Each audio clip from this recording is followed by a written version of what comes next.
I think it's time for one more historical figure. Who you got for me? Really? I didn't think you had another in No, yet. dude, I could talk about history all day. It's only 2 o'clock. I love history! We've got a big can of worms for you here, then. You'll have a field day with this one. Jesus. Here's my question. Okay. There are conflicting reports as to whether Jesus was real or not. Okay. No historian of the time. You've got many historians documenting people of the time. You've got census. You've got all these. None of these record Jesus. There are like a lot of biblical historians will cite 4 sources which have been discredited. They haven't been discredited. 2 at least have been. I think there only really were 2 historical sources. I don't think any of them were discredited. Josephus is the one most pointing to. He was 100 years after Jesus lived. You also overestimate how much history was being written at the time. Maybe. I don't think that biblical accounts should be discredited. They are, I mean, of course they're religious documents, but they are historical. They literally were written 20, 40 years after Jesus lived, and there's no incentive to lie about his existence. Like, I mean, I think that at the base, every person should believe that Jesus existed as a person. Whether he was God, that's a completely religious question. Do you believe that Socrates existed? Socrates. I mean, yeah. But you know, Socrates didn't write anything. I guess it was only from... All we know about Socrates was stories told by Plato. In the same way that Socrates wrote nothing, and all we know about him were from other writers. Sure, you know, Plato wrote him as a philosopher who talked about justice and the meaning of meaning. Okay. And like Socrates is also kind of a dick. I've read Socrates, and like he purposely misunderstands people just to mess with them. He's kind of a troll. He trolls them like Socrates. You know what he meant. Like you're purposefully misunderstanding him just to mess with him. I know what you mean. Yeah. There were 1,000 cults in the day. Yeah. All having their own leaders saying whatever. I mean, and the vast majority of them have been forgotten because the Romans didn't care, right?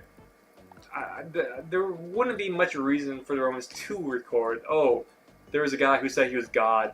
That's what you say. In way fucking Judea, and they killed him. Like I do think that whether or not Jesus was an actual dude who did all the, you know, who at least historically, not counting the miracles or whatever you want to think fancifully, at least historically existed and had an effect on his culture.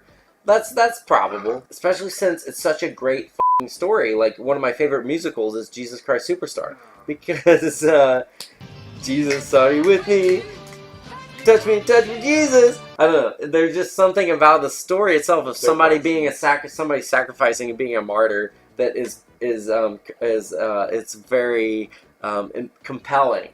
I mean, it's a good story, but is it like 50 Shades of Grey good? Christians were persecuted. They were fed to lions in the Colosseum. Like, if Jesus didn't even exist as a person, why would these people literally die following this religion? If if there was any doubt that he exists as a person. The power of the story. I mean, it's like, you know, that's all they had. They didn't have Netflix. But you know, like even the original apostles, some were martyred. Like they believed enough to literally be killed. What I believe is like whatever each person believes is real. Like if you think that that's your God and that's what's happening, that's real to you, and that's great. Use it in a productive way. I'm not going to tell you to don't fucking believe that. Like, and I'm going to believe my thing. Believe your thing, whether or not I think you're right or you're right or you're right or you're right or you're right. I can't make that judgment. We can just jerk each other. It'd be great. I mean, what a convenient religious belief where everyone is right.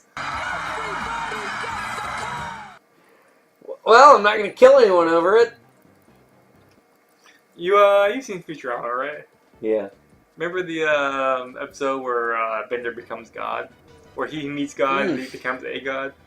There's a bunch of monks on Earth who belong to this religion, so they're going to look through a telescope and observe the sky until they find God, right? And they spend like 1,000 years looking for God in this telescope. Then Fry comes down. He's trying to find Bender. He's like, oh my, Bender met God. He's like, he's out there. You gotta help me. And then one of the like acolytes, one of the peons, is like, maybe this man's love for his friends is God. And then the lead monk is like, oh, what a convenient theory about God doesn't require us looking through a giant telescope. Get back to work.